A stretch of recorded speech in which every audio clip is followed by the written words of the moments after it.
It's a great honor to be here. I always appreciate working with CSIS. They have been enormously helpful to me throughout my time on the Armed Services Committee. They know pretty much everything, and it's good to have someone around who knows everything so you can ask questions and learn. It is a very, very complicated world, and it is a little bit unsettling. This is the first time, and I don't know how long, that I've been before a group of people when we actually have a budget deal. Normally that sort of dominates all my thoughts, is we don't know how much money we're going to have, so what are we going to do? The only caveat I'll throw out there is we're going to have that money for 2 years. Eventually, you do get a debt and a deficit that are so high that you're put in a very, very bad place. And that is going to happen. I can't say when exactly, but when that happens, all aspects of government, and the military will not be excluded, will have to figure out, how do we live with a lot less money than we thought we were going to have? And I think that is one of the most important conversations that we should be having at the Pentagon and the government level, is how can we make the most of this little 2-year gift that we've been given, and not think that it is simply something that's going to keep happening. It's economically impossible for it to keep happening, and distinctly possible for it to go the other way in a massive way. So we'll see how that plays out. But as far as security cooperation goes with other countries, it's something I've worked on for a long time, and it started when I was the chair of the terrorism subcommittee, and we had jurisdiction over SOCOM. So I got to travel the world for 3 years and basically see everywhere that the Special Operations Command was. Well, not everywhere, but a lot of the places. As Admiral Olson always used to say whenever I met with him, he would start off every meeting by saying, you know, today we woke up in 87 countries, or 75, or whatever it was. But it was a pretty good blueprint for where our military presence was throughout the world, understanding where SOCOM was. And what's the purpose of security assistance? What are we trying to accomplish? Well, putting aside for the moment the really intense conflict zones, which I'll get into in a second, what we're trying to accomplish, actually, SOCOM has a great euphemism for it. They refer to it as preparation of the environment. I always liked that. And basically what they meant is we want to make friends in different parts of the world, whether it's South America or Africa, the Middle East, South Asia. So if things go horribly wrong, we are better prepared to deal with it, on the one hand. On the other hand, we're hoping that those relationships and what we do will stop things from going horribly wrong. Because that's part of our mission, not just in the military, but in the State Department and in our entire foreign policy. And that is to maintain stability in as many places as we can. That's the tiniest little bit complicated right now. All of you are very knowledgeable. You can look around the globe, and certainly you've got Afghanistan and Somalia that are problems, but you got a dozen other countries as well that are in some state of instability, combined with having the presence of terrorist organizations that threaten the West. So we're trying to figure out how can we work in those countries and countries around them to bring a more secure environment. And the key to all of this is a whole of government approach. Now, what we had and what we attempted to reform with the 2017 NDAA reforms on security assistance was, as a result of Iraq and Afghanistan, as a result of all of this stuff sort of bursting on us very suddenly and in an emergency situation, we sort of made it up as we went along. And we knew we had to spread a lot of money around in different places to try to keep the peace, try to keep the stability. And that's really what this is. You're trying to make friends and figure out, you know, if you're working in the Philippines, you know, what do they need in the Philippines so that they're going to cooperate with you.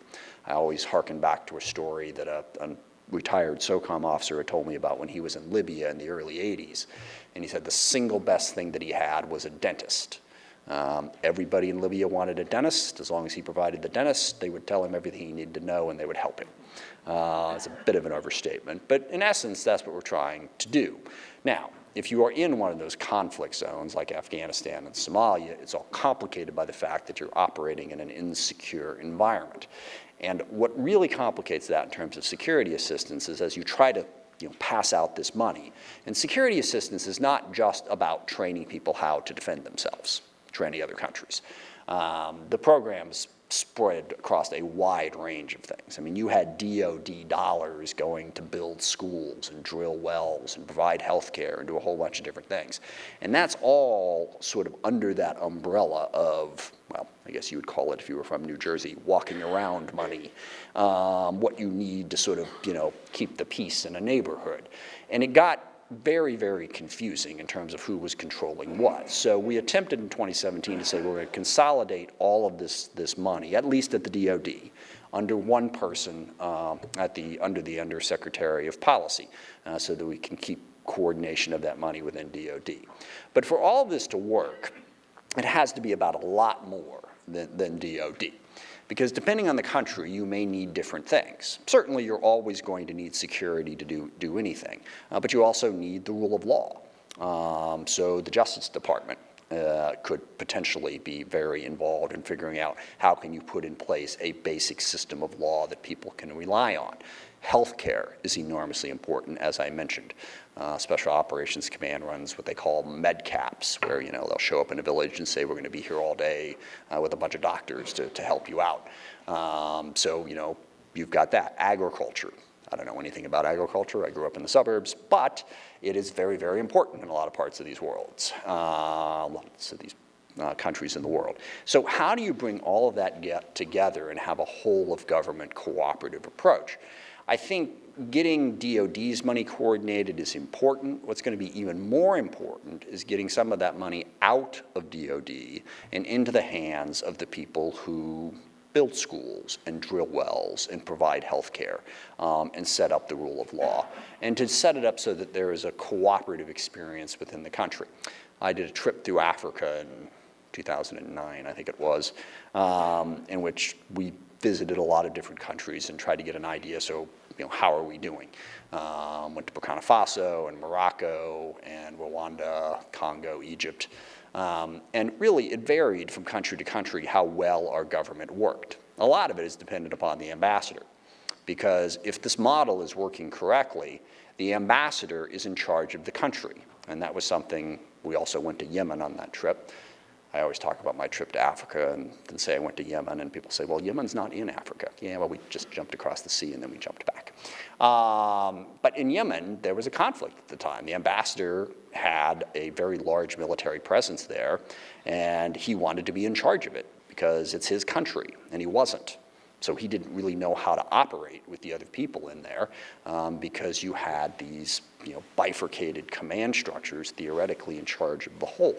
If this is working properly, the ambassador works with whoever the military leader is. SOCOM is frequently a huge part of this. And then all the other agencies are underneath it. And they all have an idea and a plan for what they're going to provide in Kenya or Libya or Somalia or wherever. And structured, organized, spending the money wisely. Right now, it's kind of at cross purposes. The 2017 reform is a start, but we need to get to that whole of government approach in order to properly do this. And at the end of the day, what we're talking about here is counterinsurgency in the good sense. Counterinsurgency's got a bad name because it's become synonymous with nation building. That's not what it's supposed to be. I think we can all agree at this point, after what's happened in Iraq and Afghanistan, that showing up in any country in the world, particularly one that is completely different from America, and saying, all right, we're here, we're going to rebuild your entire country and show you how to run it, not a good idea. Counterinsurgency on the lower form is simply small little bits of help, as the ones that I described, to sort of help a country maintain stability. I mean, it works best, I think, through the Millennium Challenge Corporation that works with governments to say, okay, we'll give you foreign aid, but what's your plan? What are you trying to accomplish in education and healthcare and elsewhere? And that's got to start from the State Department and work through the Defense Department, in my opinion. And I'll close with this, and we'll take your questions, because that's one of the biggest conflicts out there. DOD has the money at the end of the day. When the State Department and all these other people are, battling to have influence over a given country, if the Department of Defense happens to be there in any sort of force, they're the ones with the huge pot of money. It's 55% of the discretionary budget. The other 45% is spread out over everybody else. So there's a tendency to have DOD do a whole lot of different things that they shouldn't be doing. One example was given to me when I was in Kenya and had dinner, there was this great argument between a young woman with the State Department and the 2 Navy SEALs who were traveling with me about State Department versus military running a country, and how security was where it all started. If the military wasn't doing it, then how are you going to be able to do that? But the State Department woman had a good story about how this branch of the military for the U.S. had gone up and started drilling wells in this town up in northern Kenya where they needed wells. So without talking to the State Department, whatever, they just went up and did it. And pretty soon, people who were either actively trying to resist the U.S. or who were just paranoid started spreading rumors that the wells were poisoned. So nobody would use them because you can't trust the U.S. military. If it's the U.S. military, they're here to crush you and take over your country.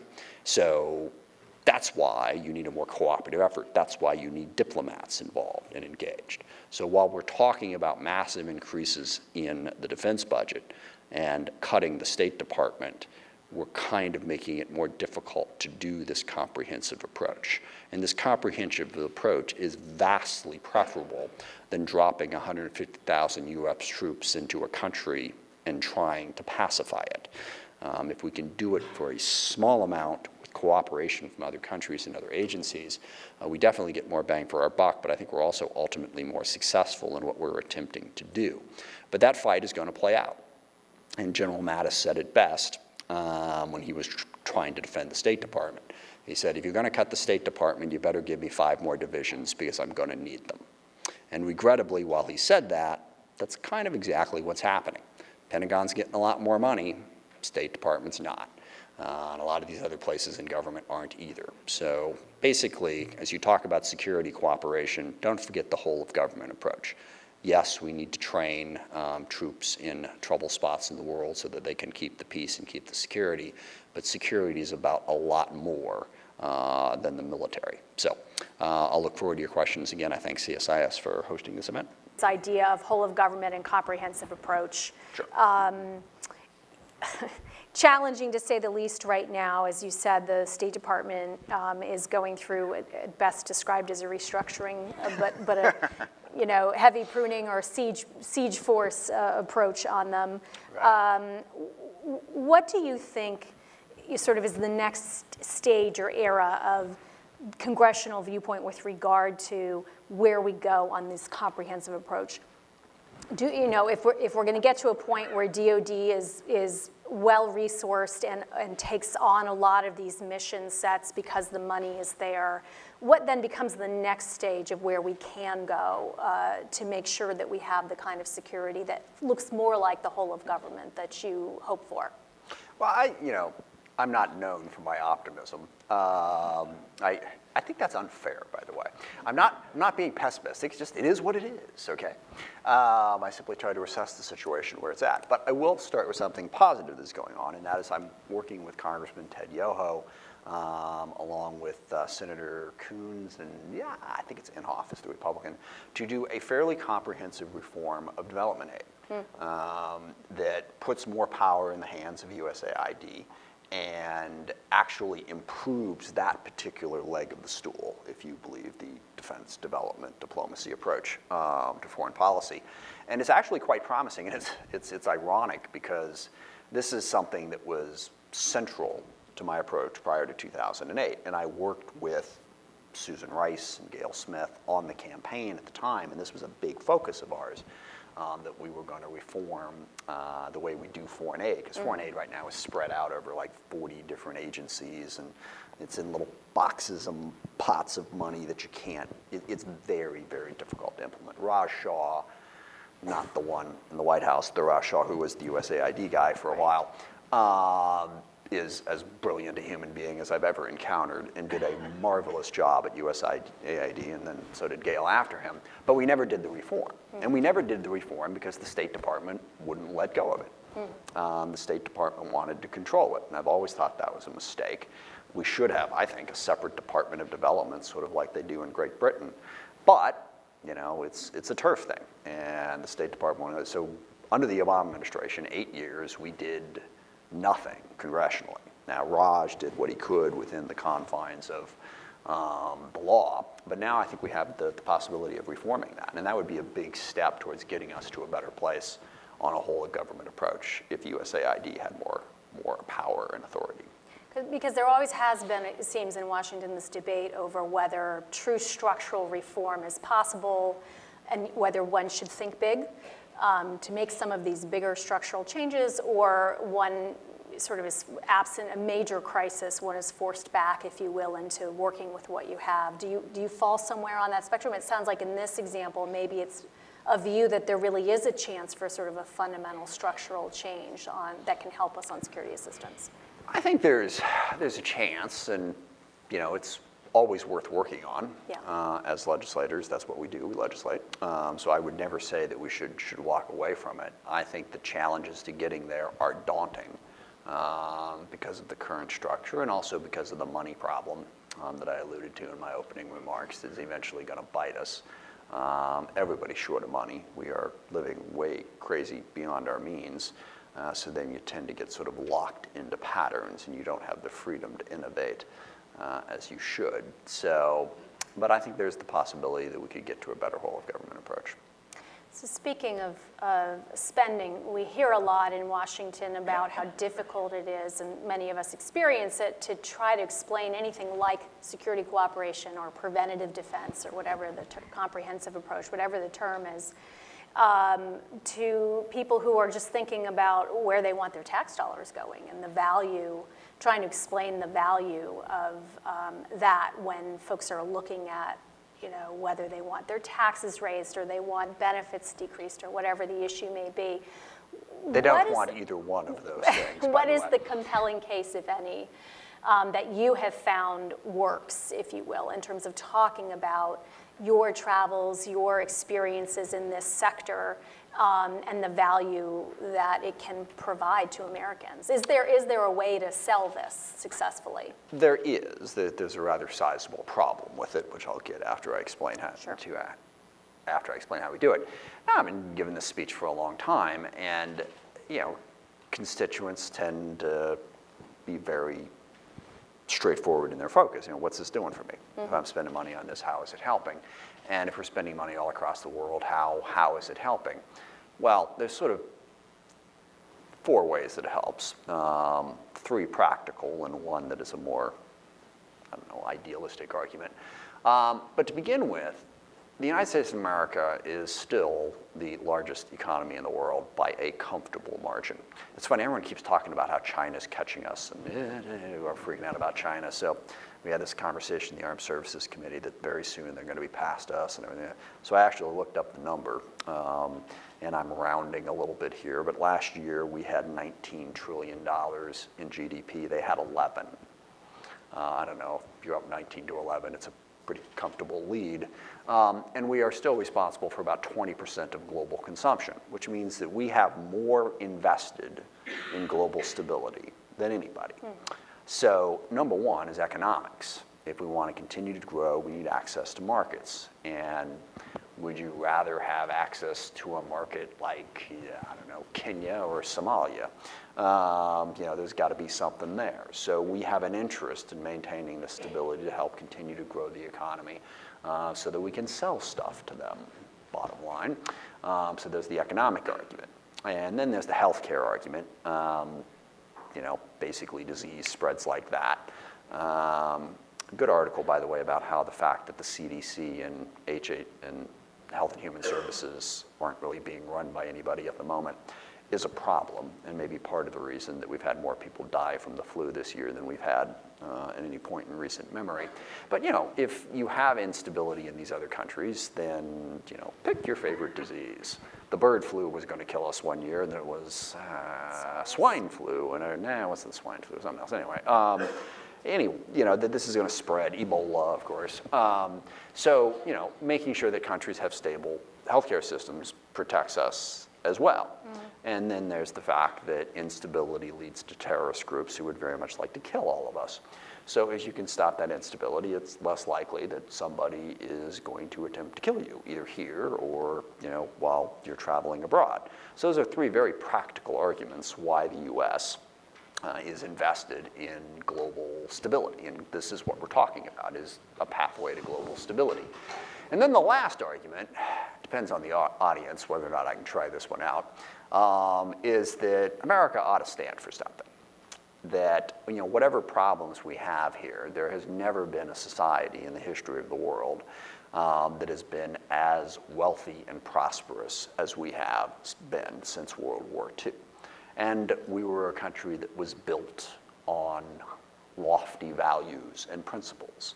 And if we can help spread that across the world and help people, we ought to. It's, you know, if you want to make it a Christian argument, it's, you know, basically, you know, love thy neighbor, who, you know, and help whoever you can help. It's the Good Samaritan story, basically. You know, you should help anyone you can help, and we're in a position to help a lot of people. There's a lot of suffering in the world, and actually, we've been more successful at this than people realize. We've been actively engaged, and I forget what the numbers are, but the poverty level globally has gone down a heck of a lot. See, this is why I need you guys. Amount, yeah. Like I said, you know this. Someone at CSIS knows this. And I can simply ask them, they can tell me poverty was cut by a third or whatever. But it's gone down a lot. And we ought to be proud of that. We ought to be proud that, you know, loosely speaking, freedom, democracy, and capitalism, they work. They make the world a better place. Now, the part that gets in the way of all this is what you said about, you know, well, what do people want to spend their money on? And again, I'll start with the good news. Pew Research does this fascinating poll. I think they do it every year. I haven't looked recently because in a way it's really rather depressing. They ask the American people, you know, here are the 18 areas where the federal government spends money, roughly speaking. And in these areas, what would you like to see cut, increased, or kept the same? And the answer to the question of what the American people would like to cut is nothing, literally nothing. In fact, most of the categories, Social Security, Medicare, Medicaid, defense, transportation, education, healthcare, it's like you add up, keep it the same, and increase it. And you know, that number has to be less than the decrease it number, or they don't want to see anything cut. And it's like 2/3, 70% of people want to see, you know, either increased or kept the same and all of those things. And I've even said, even foreign aid, as tangential as it is, as difficult it is to make this argument, consistently ekes out a very narrow victory in terms of the number of people who want to spend more money on it or keep it the same as opposed to those who want to cut it. So there is the support for that. The problem, of course, is that what the American people want, if you look at the polling, and this is why, by the way, I'm not fond of pollsters, unless I'm in a very, very close race. If they are doing the poll, it's shocking how accurate it is. I mean, all these polls that get published, if you don't do a poll right, you may as well just ask the first 300 people that walk out of a Burger King somewhere. But if you do it right, statistics, it just blows my brain away that they in every race I've done, and I hire good pollsters, they are right. I mean, just spot on, right on the numbers. But the problem with pollsters is not when they're polling to see who's going to win an election, do you have something to worry about, are you ahead, are you behind? It's when they try to figure out, okay, what's the message that's going to work to persuade people to vote for you? That's the part I just as soon not pay them for. Because basically what they do is they figure out that if you tell people you're going to give them something for nothing, they like it. Really. You know, I learned that when I was 6 years old. So when it comes to the government, there's three basic things. About 80% of the people support a balanced budget. And by the way, today, not 10 years from now or 15 years from now or whatever you economists would come up and think about. No, we got to balance the budget today because fiscal responsibility is good. All right, cool. All right. So what do you want to cut? I've already told you that story. Nothing. In fact, we want to increase a bunch of things. All right, well, okay, how high do you want taxes to go? No, we don't support any tax increases. Now, as I jokingly say, you can do a poll so that you can get a majority of people to support a tax increase if you can convince them that it is not going to impact them directly. Now, the problem with that is very quickly the group of people that are impacted by it will spend a lot of the money that they have to convince everybody that it could impact them, and then your lead evaporates. So see the estate tax as a great example of that. So basically, the position of the American public right now when they look at Congress is we want you to balance the budget, We want you to do it without cutting anything and without raising taxes. And oh, by the way, we are 21 going on $22 trillion in debt, and the projected deficit for this year is $1 trillion. So, any of you can do that? As I say, no one gave me a magic wand when I got elected to this job. So as much as we want to talk about, oh, we got to make the case for foreign aid, and I can make the case for foreign aid, but you've also got to have a budget in which it fits. And given people's position on revenue and spending and balanced budgets, that is impossible. So what I am trying to do about this, other than simply tell funny jokes about it, is to tell people this. It's like, hello, let's talk and have an honest conversation about the numbers here so we can talk about, do we want a defense budget this low? You know, it's going to be okay to not balance the budget for a while, but it's not okay to send the debt up over $30 trillion. There's numbers here, so let's work on this. There's some revenue we need to raise, not cut. There's some things we need. So have an honest conversation. Instead, what the pollsters tell you, you get the poll back, you're in a close race, you run ads talking about all the things you're going to spend money on and all the taxes you're going to cut and how fiscally responsible you are. And as those ads get run, people start to believe it. That's why I jokingly said the other day that the State of the Union speech ought to be banned. People, it's funny, irony doesn't come across in print very well. But you know, they said, well, Congressman Smith, it's in the Constitution. That's not technically true, by the way, as George will point out to you. But in the State of the Union speech, and this is true Democrats, Republicans, I walk out of every State of the Union speech with the exact same reaction. Really? We have that much money? I had no idea. It's just an excuse to stand up there and promise everything. Why? Because before you gave the speech, your pollster told you this is what the people want to hear. I could go on, but you get the point. So until we solve that problem, we're going to be up against it in virtually every area of making the federal government function. So that probably brings us back to the point you were raising before, that the Department of Defense has the money, if you will, has some of the money. And you wanted to, along with your colleagues in the 2017 National Defense Authorization Act, better align perhaps the resources with the kinds of authorities you think appropriate for this sector.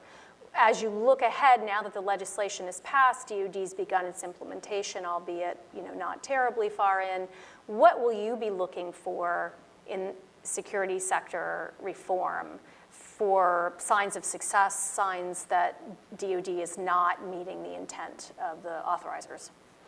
I mean, basically, to make sure, and this is where the IG comes in, that the money's being spent the way we said it should be spent. That it's not drifting over into a program that isn't being run by the person who we said was supposed to be in charge of all the money. That there aren't little programs over here that they're calling something different that really fall under the heading of security assistance. And this happens a lot, and this is one of my favorite stories. When I was in Burkina Faso, we went out and visited a village where they were making hats. Interesting looking hats, but I guess, the culture. And selling them.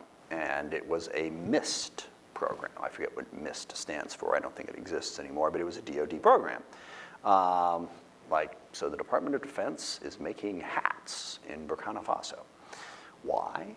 Well, it's part of security assistance. It's all part of the economics and all that. So to the extent that we can rein, and I'm not saying it's a bad idea to help the people in Burkina Faso have something that they could sell and to get markets going forward. It's just something that we ought to have a better idea that this is part of what DoD is doing, and it ought to be better coordinated. So the way we're going to be able to tell if this is working or not is the money really being controlled in this one area where we told them to control it. So basically we can see it and we can evaluate it and we can figure out whether or not this is a correct use of those funds. And do you think, are you looking ahead already to new rounds, if you will, much as in the acquisition sector where we tend to be in a state of continual reform? Is this an area where you're already looking ahead in this cycle to further such reforms? What will you be listening for in the posture hearings to determine whether or not the time is right? I don't think so. I mean, other than, to pass another law that says, no, we really meant it. I don't think we need to do that. I worry a little bit in the acquisition reform area that every year we pass something new, and then the Pentagon spends 6 months trying to figure out what the hell it is. I think we ought to give them a chance to implement what we've passed. And I will compliment both the current DOD and the predecessors, Ash Carter and Bob Work and Frank Kendall, I think did as good a job of anybody of really trying to change some of the fundamentals of the acquisition process. And I think Mattis, Shanahan, and Lord are also doing a fabulous job, as are the secretaries. I'm very impressed with our service secretaries and the fact that these are people who are like, we're not going to keep spending money in a ludicrous way. Let's figure out how to do it better. Let's figure out how to buy more commercial off-the-shelf technology, not to get trapped into programs of record that wind up costing a ton of money and producing nothing. So I think they are doing it because at the end of the day, all the legislation we pass in the world isn't the most important thing. It's the culture. The culture at the Pentagon. Does the culture reward behavior that is in line with the reforms that we propose, or doesn't it? If it does, it'll happen. If it doesn't, it won't, no matter how many times we pass a law saying that it should. What's your sense on Afghanistan in particular and how the United States is doing in that whole of government approach to both training up Afghan security forces and then more generally in terms of a comprehensive approach for the country? We're getting better at training their security forces, and I think we've done a decent job. Like, you can't talk about Afghanistan and how we're doing without, it's the Summer Olympics, not the Winter Olympics, but in diving, there's a degree of difficulty factored into the points they give you. And the degree of difficulty in Afghanistan is very high. It is not a particularly well-organized, well-structured society. They have a lot of guns and they like to fight. And that makes it very, very difficult. So we are, I think, making progress in terms of training the Afghan forces to protect themselves, but it is never going to be a country that is secure in the sense that we would like it to be. There was an article, I think, in the New York Times. I get things online these days, so I never can remember who wrote it. It basically said, what are the, we can't get the outcome we want, so what are the best of the worst options? And they listed 6, but essentially they were all the same, which was, you'll have a central government that can basically hold on, and then you'll negotiate with a whole bunch of local warlords and chieftains and power brokers in different provinces to try to stop an insurgency from taking over and giving safe haven to transnational terrorists. That's the best we can hope for, and that's not bad. I mean, it's certainly better than having it descend, into a Libya or Somalia or pre-2001 Afghanistan situation. So my sense is we're doing the best we can, and we've learned, bless you, a ton of lessons from the Afghanistan experience. They're hard-won lessons from there and from Iraq, but I think they're implementing these policies as best as they can right now. Syria? Training you, and maybe sticking strictly to the issue because it's such a broad category, sticking strictly to the issue of U.S. support to forces on the ground. You don't want to ask me about Norway? I am happy to ask you about Norway. I think things are good. Even Norway has been in the news. They have like a little cross-border dispute, but right. It's relatively small. But just in the sense of security sector assistance, the United States obviously has been providing aid. It's attempted over time, has struggled with providing aid effectively. I think most people would say have struggled with it, particularly this, non-state actors. What's your sense of the degree to which we can hope for the United States to be, capable over time to learn how to work effectively in this space? It's not a matter of learning. It's a matter of, it's funny, you mentioned Afghanistan, and I talked about how tough it was, and then you came up with a place that's even tougher. And the reason that Syria is tougher, I think most people know here, is Assad's not going anywhere, not with Russia and Iran, backing him to the degree that he is. He's a brutal, unpopular leader. Our allies in the area want to kill each other as much as they want to fight against Assad. I mean, the Kurds are great, but Turkey's got a tiny little problem with the Kurds. That crosses over. Then you've got, it's a mess in terms of figuring out who our allies are and then coordinating them. We don't have, at least in Afghanistan, we do have a clear set of people who we are working with. It's a constantly sort of spinning situation in Syria. So until we can resolve, two broad situations, and Syria spills over into Iraq, so I think both of these situations are important. Number one, until we can get Turkey and the Kurds to get along, and I don't know, I mean, there's so much, there's rivalry, and the Kurds are split in like 5 different factions, so they've got their problems there. I mean, if I was advising the Kurds, I would say, take what you've got, and for heaven's sakes, leave Turkey alone. If you're able to carve out an area in Iraq and in Syria, take it, try to make peace with Turkey.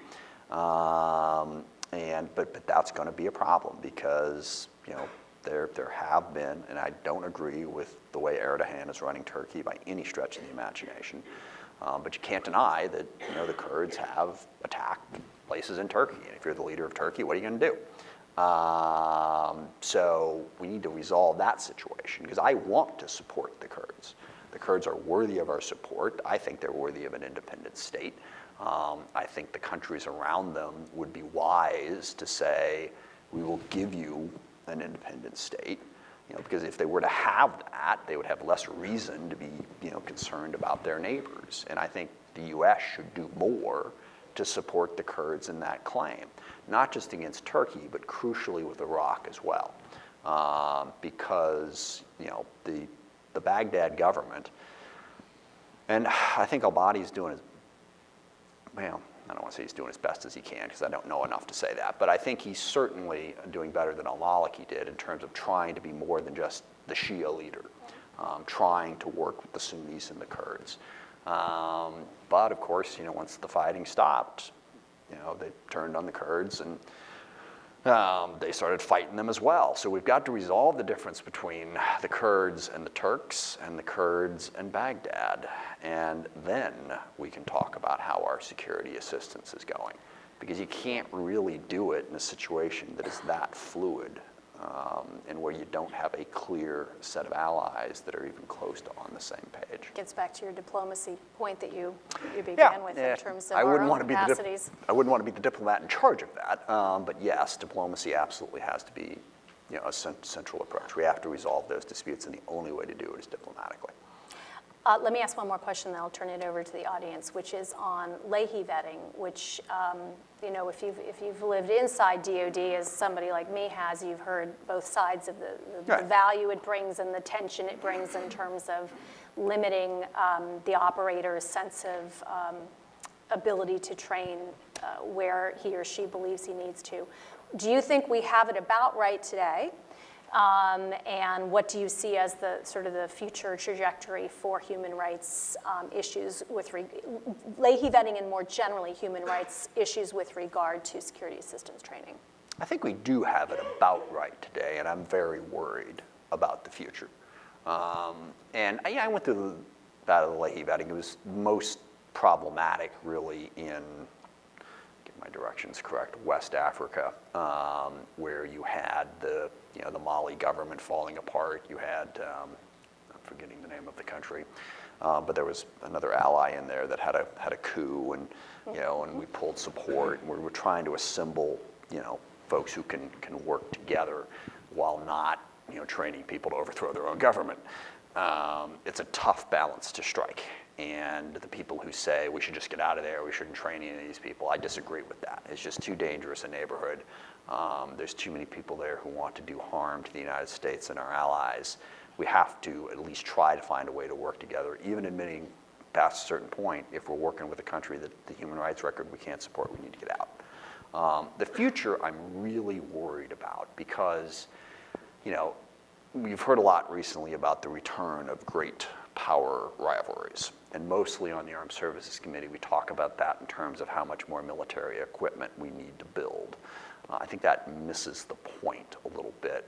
Russia and China, Russia more than China, but each in their own way, are promoting, I mentioned earlier, that one of the things we as Americans should promote is our values and our, the right values.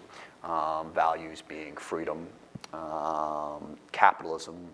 My name is Adam Smith. How can I not be in favor of capitalism?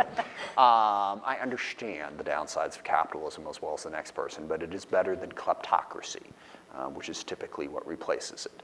So, economic freedom and political freedom, and promoting that is what will lead to a more stable world. When you choke off people's economic and political freedom, they tend to get really aggravated and eventually rise up in some sort of violent revolt. So spreading that is important.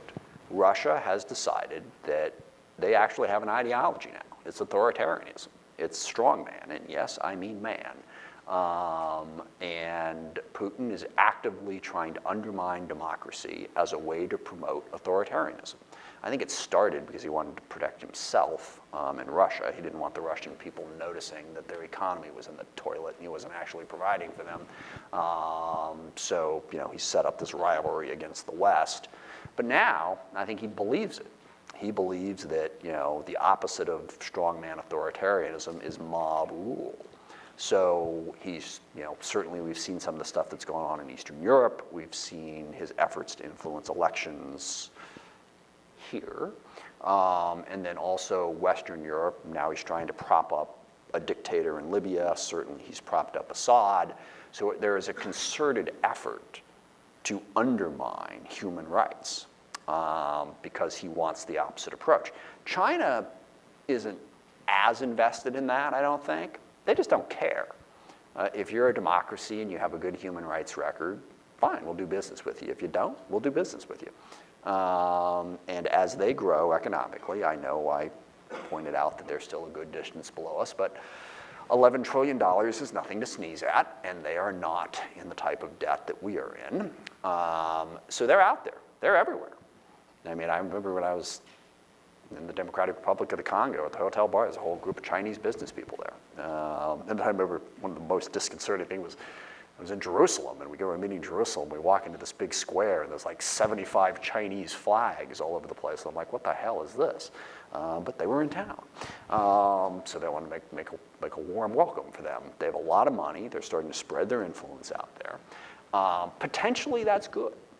I mean, if we have another partner who is invested in global stability and prosperity, that's a good thing. But if they're invested in a way that undermines human rights and freedom and democracy and capitalism, and then we are sowing the seeds of war and discord. So we have to contend with Russia and China in their efforts to spread authoritarianism, and we have to do all of that with a president who seems to lack the enthusiasm for the task. Let's just put it that way. Okay, we are going to go to audience questions. When I call on you, please stand, say your name, your affiliation if you have one, and it is a question only, please, and one. We'll start right up here, and wait for the microphone, please. Thank you very much. My name is Mike Jajits from PAX Advisory. And on Thursday, I'll be speaking to the Ministry of Defense Advisors course about corruption. So obviously the focus of my question has to do with that as a factor in return on investment. You emphasize stabilization, and in almost all cases where the U.S. has intervened to try to end conflict, Haiti, Bosnia, Kosovo, Afghanistan, Iraq, our efforts have been obstructed by criminalized power structures, patronage regimes.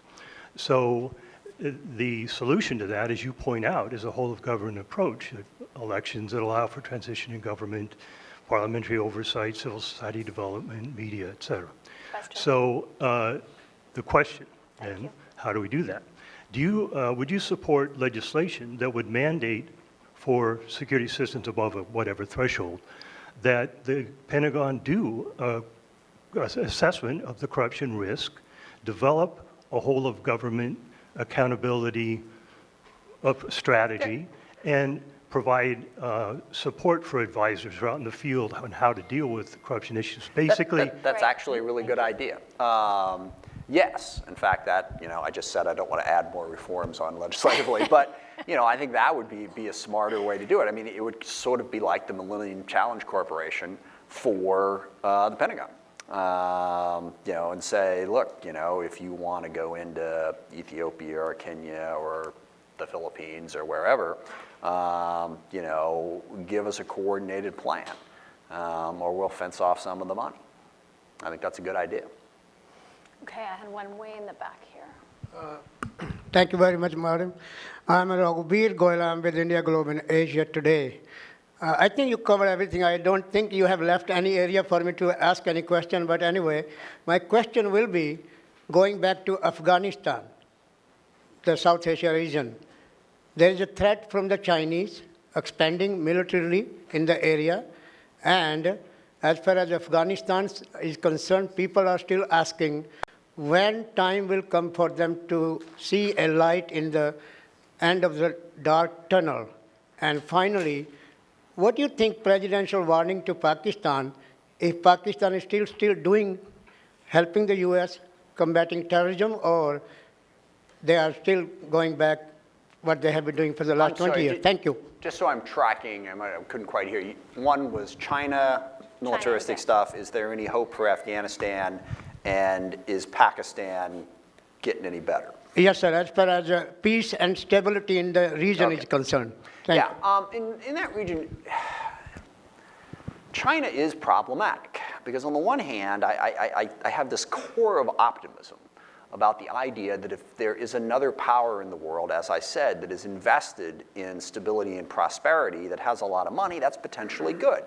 But China continues to insist upon doing it in a, the word I'm thinking of I can't really use here, just, unfriendly fashion, okay? Stepping on everybody's toes even when they don't have to. And we have to be a counterpoint to that. I think the increased relationship between the US and India is a very positive thing. Ash Carter, this was something he was really focused on. And I think the new administration has picked up on that as well. With South Korea, with Vietnam, with all the countries in that region, we have to be a counterbalance so that China would be so much better off if they wouldn't take a militaristic approach to this, if they would work cooperatively with their neighbors. They're the biggest kid on the block, and that ain't changing. They're going to have influence and power. They should try to bring everyone else along with them so they feel good about the experience. But until that time, we are going to have to be we are going to want a presence in there no matter what, but right now counterbalancing China's baser instincts is important. Light at the end of the tunnel in Afghanistan, I've sort of answered that. It's not a particularly bright light, but there is the possibility of the kind of stability that I described. I can't imagine a time in my lifetime when they stop fighting in Afghanistan. I hope I'm wrong. I'm wrong a lot, so I hope this is one of those times. As far as Pakistan is concerned, I don't think things are getting a whole lot better. They have too much extremism deep within the bowels of their government, their military, and their intelligence services that are part of the reason that Afghanistan is so unstable.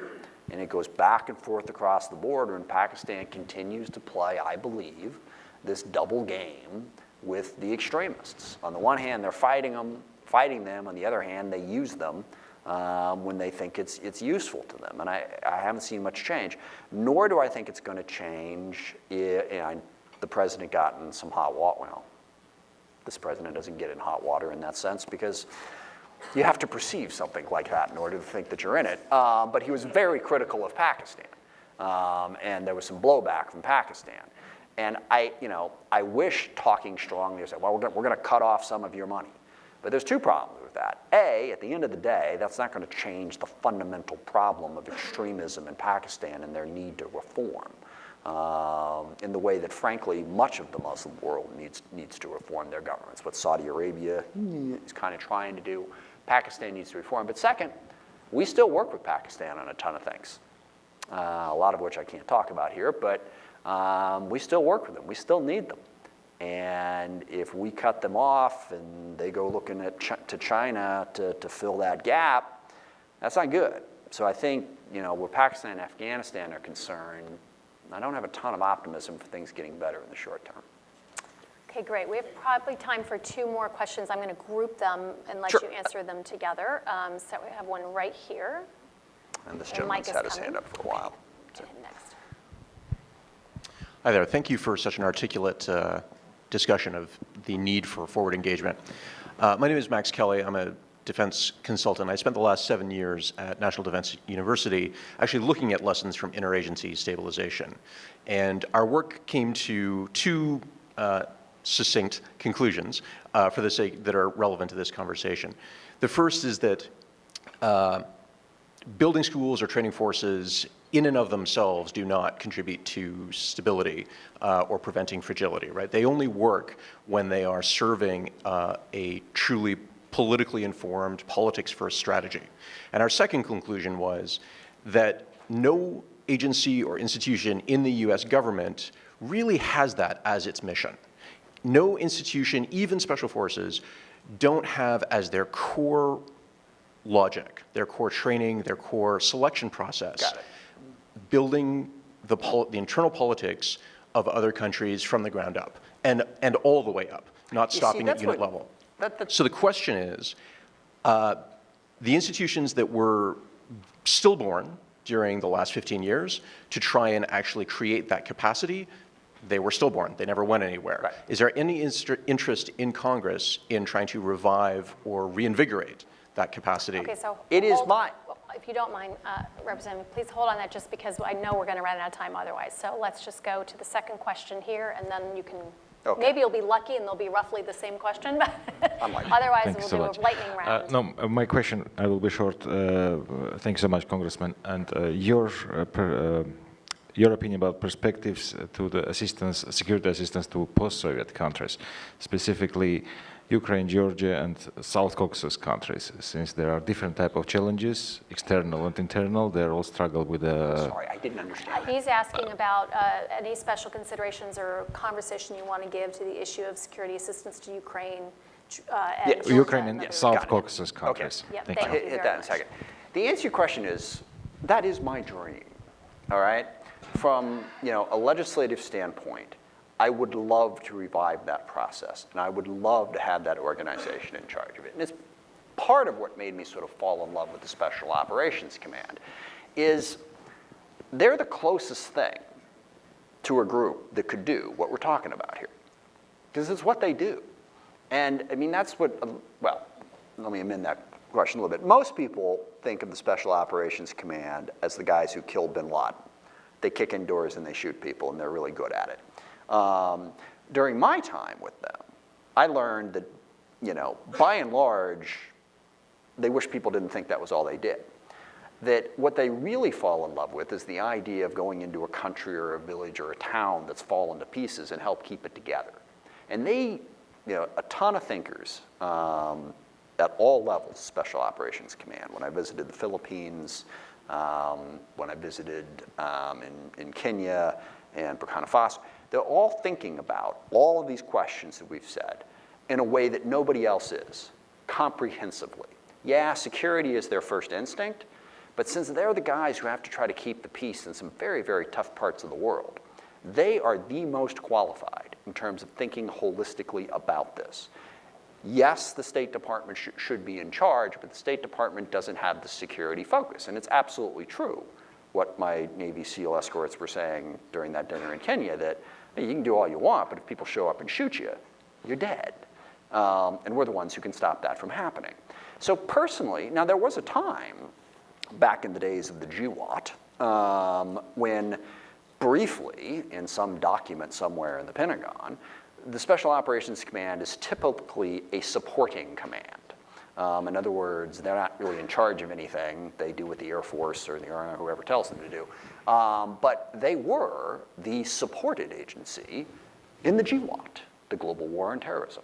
They were supposed to be the ones coordinating exactly what we're talking about. And then that just sort of slowly went away. So I would love to see that happen. I would love to see us get back to a place where we had a central organization that was in charge of this. Now, personally, if I could just sort of move the U.S. government around like, hotels on a monopoly board. I would take SOCOM and USAID, I would make them a hybrid, and I would put them in charge of this. I don't know, take 12 people from SOCOM, 12 people from USAID, say, here, you got a new agency, do this. Because I think those are the two groups that are in the best position to do it. The State Department would, of course, freak out in a heartbeat. In fact, if there's anyone here from the State Department, I'm sure I'm going to be getting a nasty phone call very soon for even suggesting such a thing. But those are the two groups that are really most on the ground dealing with it. And they're diplomats, as well as all the other things that they do. And the problem with the State Department being in charge of all this stuff is they got so much to worry about that they don't get down into the weeds on the level that SOCOM and USAID does. Those are the two groups. So I'd take like I said, the 12 smartest people from SOCOM, the 12 smartest people from USAID. I would say, here you go. Here's $50 billion. Go save the world. Because I think they are in the best position to actually coordinate that. Now again, everyone would say, wait a second, I'm not taking orders from those people. What are you talking about? But if I were God and I could make these things happen, that's what I would do, because I think they would be in the best position to coordinate it. Ukraine and Georgia sort of bring us to the Russia question, and I could give a long-winded answer, but I've already explained what Russia is doing and why it's so bad. In the case of Ukraine in particular, I agree with what the Trump administration has done. Because while Russia is a profound threat for all of the reasons that we know, at the end of the day, they're playing a weak hand. The demographics are terrible. Their economy is terrible. They're not altogether that strong. They'll push, and if nobody pushes back, they'll just keep pushing. So in Ukraine and Georgia, we have to raise the cost of what they're doing, which is why I supported the decision to start sending, I forget if we're actually sending them offensive arms or just better defensive arms, but whatever. We decided we were going to arm them a little bit better to raise the cost of what Russia is doing. And then we got to wait out Putin. Because there's no solving this problem as long as Putin is in charge / alive, which I think is pretty much the same thing. Because he has made his decision. He has decided that his role in history is to bring down the West and all that it stands for. And like I said, this is somewhat heartfelt. This is not, as far as I can tell, just some megalomaniacal madman trying to rule the world like in some stupid James Bond thriller. He honestly believes that if his way doesn't work, mob rule will take over. If you've seen the story about he was in Berlin when the wall fell, which is really unfortunate because it had a real negative impact on the way he views democracy. Essentially, he was surrounded by a mob and they were going to kill everyone inside, but he bluffed his way out of it. And so that's what he fears. He fears mob rule, and he thinks the only way to get around it is through an authoritarian regime. And that's what he's going to prop up. The West is for the opposite. We're for representative democracies, and he's going to play a zero-sum game as long as he's around. And that's not going to change. Whether it's Obama or Trump or Bush, you can look into his soul, you can do a reset, you can do whatever you want to do. It ain't going to change. So what do? We got to wait him out. Now, and it's a complicated waiting out game, because on the one hand, you do want to keep the pressure up so that he doesn't go rolling into Estonia or anything like that. On the other hand, as many people have said, including I think probably you guys, a strong Russia is a problem, a weak Russia is a problem. Because if Russia looks like it's failing, Lord knows what Putin would do externally in order to try to prop up support. So, like I said, we got to wait him out. I don't know what comes after Putin. Boris Yeltsin was an unfortunate post-Soviet choice. And it's a complicated society in that, well, there's people here who know a lot more about Russia than I do, but I was in Russia with John Kelly, of all people. Should I quote him? I will. We were just walking around Red Square. This was in 1998, so it was not long after all this changed. And he just sort of said, I still have a hard time understanding this. We spent 70 some odd years fighting these people as basically, the worst people on the planet. And now all of a sudden it's all good and we're supposed to get along. You know, how does that work? And he's right in the sense that Russia, some of the basic things that we take for granted about a free society, they have no history of it, like ever, all right? Before communism, it was the czars. They have no history of self-government. When I was over there, one of the things I found out, they don't, or didn't, I don't know if it's still true, they didn't have mortgages, okay? You couldn't borrow money from a bank to buy something. So who'd you borrow money from? You know, so at some point, Russia could play a positive role, and I'll close with this thought because I think it's ultimately what could bring us a more peaceful world for my children and their grandchildren. A unipolar, America-dominating world is never going to work. The rest of the world, I mean, post-World War II was sort of an accident, well, not an accident, it was a moment in history that's unlikely to be paralleled. We need a multipolar world. We need a world with a whole lot of reasonably big, powerful countries that have a vested interest in peace and stability. To get there, we obviously have to be part of it. China has to be part of it. I think India has to be part of it. I also think Russia has to be part of it. It's not going to be part of it under Putin, which is why I say we have to wait him out and figure out how to maintain ties there so that eventually we can sort of, I don't know, get a reset back to 1994 and go, how can we do this differently this time so that Russia integrates into the world instead of deciding to become its opposite? Representative Adam Smith, I do think you managed to cover everything but Norway today. Yeah. It's an impressive array of issues we threw at you, and I want to thank you for your service as the ranking member on the House Armed Services Committee. And if everyone can please join me in a round of applause, thanking you for your time today. Thank you.